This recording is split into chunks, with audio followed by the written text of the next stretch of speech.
our channel. Now we are going to start the right ventricle. So you can see here right ventricle is actually a triangular chamber. So this is a, if we cut the right ventricle and see how it looks, this is inside view of a right ventricle. So you can see it's a triangular chamber. It the right ventricle pumps the blood to the lungs by pulmonary trunk. So here comes a pulmonary trunk and it supplies the blood to the lungs, and by means of not only pulmonary trunks, even pulmonary arteries. So mainly right ventricle forms the inferior border of large part of sternocostal surface of heart.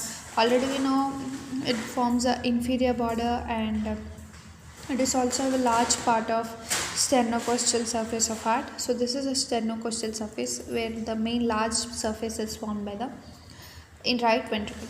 So we'll see what are the features of right ventricle. So mainly right ventricle have anterior border. It has three surfaces.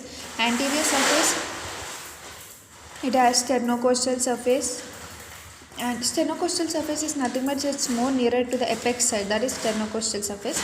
And also it has an inferior surface which is nothing but called as diaphragmatic surface. Now let us check out the interior of right ventricle. So if you see the interior of right ventricle, it is in turn divided into, you can see here, the inflowing part, the outflowing part, and also only two parts. Interior is divided into inflowing part and outflowing part. The inflowing part is rough. So the inflowing part is nothing but this one. The inflow, from where the inflow gets to the right ventricle is nothing but right atrium. The venous blood which is coming from either superior vena cava or inferior vena cava drain into the right atrium, and from that right atrium the blood enters the right ventricle. So the inflow part of the right ventricle is nothing but this part. So this is, you can see, rough. It is having many muscular ridges called as trabeculae carneae. So they have trabeculae carneae. So here in this diagram you can find out the rough part, inflow part, which is mainly made up of this meshwork called trabeculae carneae. And also it has, this is also called muscular ridges. They mainly develop from the proximal part of bulbous cordis of heart tube. So mainly the bulbous cordis of heart tube lead to formation of this chordae tendineae. So you can see here, this is the bulbous cordis. This bulbous cordis only forms the trabeculae carneae in the inflowing part of the right ventricle. Now we'll see the outflowing part. So outflowing part is mainly formed from the infundibulum. Its outflowing part is also called as infundibulum. It is smooth and it forms the upper conical part of right ventricle, and it forms a pulmonary trunk. So from here actually the pulmonary trunk, you can see here, this is the pulmonary valve. So this, you can see, very smooth surface over here, very smooth surface. So this is mainly called as outflowing part, and it is mainly developing from the mid portion of bulbous cordis. So the pulmonary trunk is forming from the mid portion of bulbous cordis. And next we will see the, so actually this both parts, you can see the inflowing part and outflowing part, this both parts are separated by a muscular ridge called supraventricular crest or infundibuloventricular crest between the tricuspid and pulmonary orifices. So in this diagram you can check out, this is the supraventricular crest which is between the inflow part and outflow part. You can see this is called as inflow part and this is called as outflow part. So in between this both there is a structure which is separating them, is called as supraventricular crest. This is also called as infundibuloventricular crest, which is mainly between the tricuspid and the pulmonary orifice. So you can check out even in this diagram, this is the supraventricular crest. So now we'll see interior two orifices. So mainly in the right ventricle we have two orifices. One is the right atrioventricular orifice, that is also called as tricuspid orifice. So you can see this is a tricuspid valve which is guarding the tricuspid opening. And we also have pulmonary orifice. So this is the pulmonary orifice which is mainly guarded by pulmonary vein. So if we zoom it, you can see its three cusp. So this is a pulmonary valve and it is a pulmonary orifice. So the interior of the inflowing part shows a trabeculae carneae or the muscular ridges. So actually we have a trabeculae carneae. You can see here this three, this one, 1, 2 and this one, a trabeculae carneae. So already shown you here, if you see, this is the trabecular cornea, the small rough structure on the inflow part. This is inflow part. So here, so you can see here the trabecular cornea or muscular ridges are subdivided into three types. One is called as ridges or fixed elevations, another one is called as bridges, another one is called as pillars or papillary muscles. This is most common. So the papillary muscles are with one end to the connected to the ventricular wall and other end are connected to the cusp of tricuspid valve by means of a chordae tendineum. So that when you can see here clearly, so this is a papillary muscle and this is a cusp of tricuspid valve. So this cusp of tricuspid valve and papillary muscle are connected in between by means of chordae tendineum. Chordae tendineum are also called as heartstrings. So if you see here, the right ventricle mainly have three cusps, means tricuspid valve, right? It's called as tricuspid. In the name itself you can see it's made up of three cusps. Actually the cusp is made up of endocardium and this cusp are divided into anterior cusps. So you can see here, this is the anterior, and next one you have the posterior, and in the middle you will have the septal. You can see septal or medial papillary muscle, inferior papillary muscle. This is the anterior papillary muscle. Even papillary muscles are divided on basis of this. So these are the tricuspid valve is made up of its leaflets. You have anterior superior leaflet.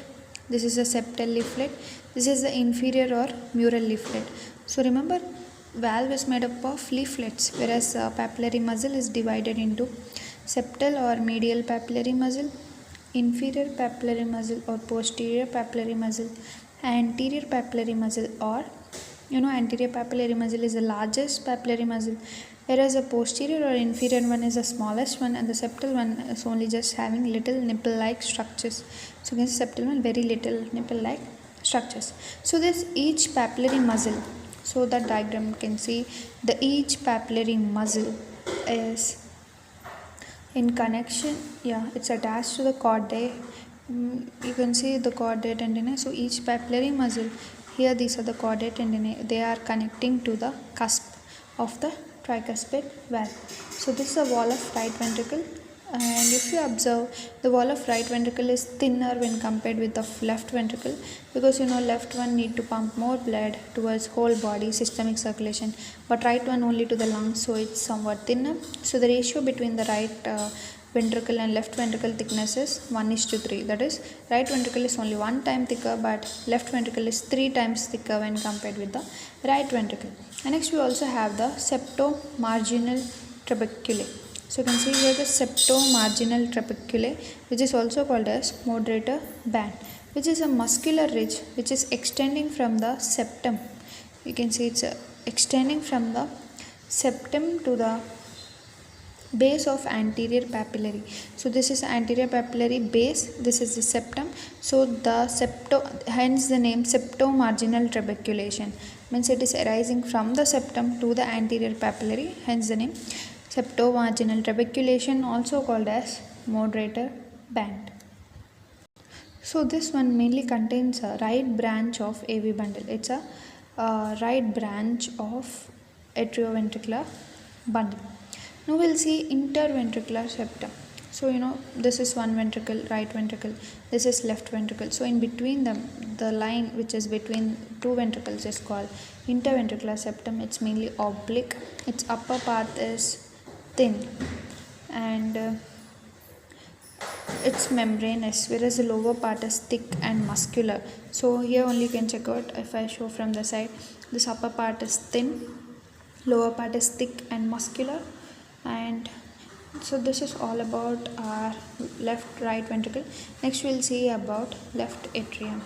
So you can see here the left atrium is quadrangular, it's posteriorly situated and it's greater part of the upper border, and it's also part of sternocostal left surface and left border. So this all we already discussed in previous video.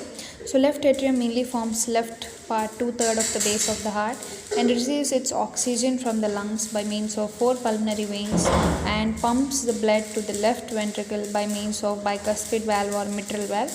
And let us see what are the features of left atrium. So its posterior surface of atrium mainly form the anterior wall of the oblique sinus. Even I discussed about oblique sinus before video. And interatrial septum forms anterior wall. So remember, interatrial means in between the atria, which is the septum, which forms the anterior wall for the left atrium. And two pulmonary veins open in atrium on posterior wall on each side. And interior, if you see the interior of the left atrium, it's very smooth and it is derived from absorbed pulmonary veins, and musculi pectinae are only seen in auricle and they form the reticulum of transverse muscle. Already we know about the musculi pectinae, we discussed in before videos. And the septal wall shows the fasciculatum. So you can see septal wall shows the fossa lunata. Fossa lunata is corresponding to the fossa ovalis of right atrium. So already in right atrium we see fossa ovalis. So on this side, if you see from left atrium, then it is called as fossa lunata. And the tributaries, what are the tributaries of left atrium? Mainly vena cauda minima. That's it. So this is already everything is discussed just to know about the left atrium. Now we'll see left ventricle. Left ventricle also have three surfaces. One is the anterior surface, one is the sternocostal, that is mainly towards the apex where the left ventricle is also taking place maximum. And also inferior surface, which is nothing but the diaphragmatic surface, and also you have the left surface, which is towards left side.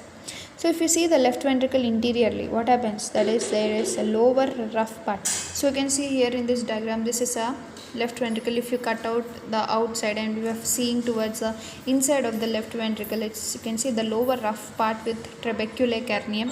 So this is a lower rough part, you can see, with trabeculae carneum developed from primitive ventricle of the heart tube. And whereas if you see the upper part is somewhat smooth, the upper smooth part or aortic vestibule is giving origin to ascending aorta.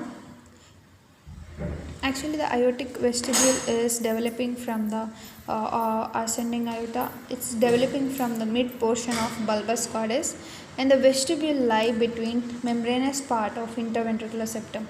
You know, I already discussed the interventricular septum has a thin part and the muscular part. You can see this is the tendinous cords of left atrioventricular wall. So the vestibule lies between the membranous part of interventricular septum and anterior aortic cusp of mitral valve. So you can see this is a cusp of mitral valve. And mainly, you know, the left ventricle have two orifices. One is the left atrioventricular or bicuspid or mitral valve. You can see this is a mitral valve, and another one is an aortic orifice. So you can see here the aortic valve, right? So that is where it is giving rise to aortic orifice. So mainly two orifices, and it has two papillary muscles. As you can see, this is one, this is one. Whereas if you see on right side, there is three papillary muscles. Here only two papillary muscles. One is the anterior papillary muscle and one is the posterior papillary muscle. And also from there the chorda tendineae arises and attached to the cusp of the mitral valve. And left ventricle cavity is circular. You can see it's like somewhat circular in shape, and left ventricle is 3 times thicker than the right ventricle. You can see the thickness over here, very muscular, very thick. And the valves maintain the unidirectional flow, like you can see either in tricuspid or bicuspid valve. And mainly the atrioventricular valves like tricuspid have 3 cusps, mitral valve have 2 cusps, and semilunar valves like aortic and pulmonary, as you can see here the aortic valve, and from that side comes the pulmonary valve. They mainly have the 3 cusps, and the cusps are nothing but the folds of endocardium, and they are strengthened by means of fibrous tissues. So you can see the cusps here. These are the cusps. This is our 3 cusps, and this is our 3 cusps. This is only 2 cusps. This is a mitral valve. This is a tricuspid valve.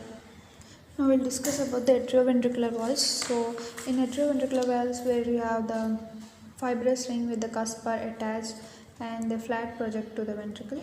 So the chordae tendineae mainly connect the free margins and ventricular surfaces of the cusp to the apexes of papillary muscle, already discussed. So mainly why they are connected, what is the use? To limit the ballooning of the cusp towards the atrium cavity. So mainly to they'll balloon out. You can see they're like balloons. So whenever the blood is more in the case of atrium and towards the ventricle, they may balloon out if there are no this chorda tendineae attaching to the papillary muscles. As this chorda tendineae are attaching them to the papillary muscles, they are not able to balloon out whenever there is lot of blood in the case of atrium. And contraction of papillary muscles pull the chorda tendineae during ventricular systole, and because of pulling you can understand they have more capacity to fill the blood especially. And mitral cusp, you can see here this is a bicuspid valve, means it's a mitral cusp. So mitral cusps have anterior and posterior, and the small anterior one is also called as aortic, and it's very large. So anterior cusp is very large, and it is mainly between the mitral and aortic orifice, and the mitral one is smaller and thicker than tricuspid valve. So remember, the mitral valve cusp are thicker when compared with tricuspid valve, but the posterior one is smaller in the case of our bicuspid valve. And next we'll see the semilunar valves. So semilunar valves are nothing but our aortic valve. So you can see this is aortic valve and this is a pulmonary valve. So these two together are called as semilunar valves. So they cusp with a central fibrous nodule and they form a smooth lunule. So they form a smooth lunule. So what are lunules? You can see here these are the smooth lunules, means this curves, these are called as lunules. So the smooth lunules are formed by the semilunar valves like aortic valve and pulmonary valve. And these lunules extend up to the base of the cusp. These valves are closed during ventricular diastole. So why they are closed during ventricular diastole? You can understand the blood is getting completely filled in the ventricle, so they should be closed. Only during the ventricle systole they should be open so that the blood can be ejected out towards the aorta or either into the pulmonary trunk. So when the cusp bulges towards the ventricular cavity, opposite the cusp vessel walls are dilated and form the aortic or pulmonary sinuses. So how the sinuses are formed? Whenever the cusp vessel walls are dilated. So whenever there is blood, of course they'll get dilated and they look like a balloon. So in that case mainly we call them as aortic sinus in the case of aortic valve or pulmonary sinus in the case of pulmonary valve. So coronary arteries also arise from the anterior and left posterior aortic sinus. So from this posterior left posterior aortic sinus and anterior sinus, coronary arteries are emerging. So you can see here different coronary arteries in relation to the cusp. So this is an aortic sinus, anterior aortic sinus. You can see from here right coronary artery is coming and its marginal branches towards here, and at the side of tricuspid valve you can see this branch is continuously, and later it converts into posterior interventricular branch.